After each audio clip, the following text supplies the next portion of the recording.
ایک غلام نے اپنے کام سے چھٹی کر لی تو مالک نے اگلے دن غلام کی دہاڑی بڑھا دی کہ اس لیے کہ غلام دلجوئی سے کام کرے۔ شاید دہاڑی کم ہونے کی وجہ سے اس نے چھٹی کی ہو۔ جب دہاڑی دی تو غلام نے چپ کر رکھ لی۔ مالک کو بڑا تعجب ہوا۔ کچھ دن گزرے تو پھر غلام نے چھٹی کر لی تو مالک کو بڑا غصہ آیا اور اس نے اگلے دن جب دہاڑی دی تو اس کی دہاڑی کم کر دی۔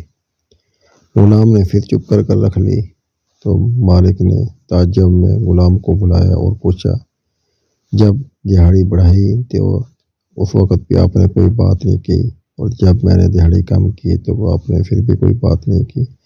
تو غلام نے جواب دیا کہ جب آپ نے میری دہاڑی بڑھائی تھی تو اس دن میرا بیٹا پیدا ہوا تھا، تو میں نے سوچا کہ جب بھی دنیا میں کوئی آتا ہے تو رزق اپنا ساتھ لے کے آتا ہے، اور جب آپ نے دہاڑی کم کی تھی تو اس دن میری ماں فوت ہوئی تھی، تو میں نے سوچا کہ میری ماں فوت ہوئی ہے تو اپنا رزق ساتھ لے گئی ہے۔ جس رزق کا اللہ تعالیٰ نے فیصلہ کیا تو ہم اس کے لیے کیوں لڑیں۔ شکریہ۔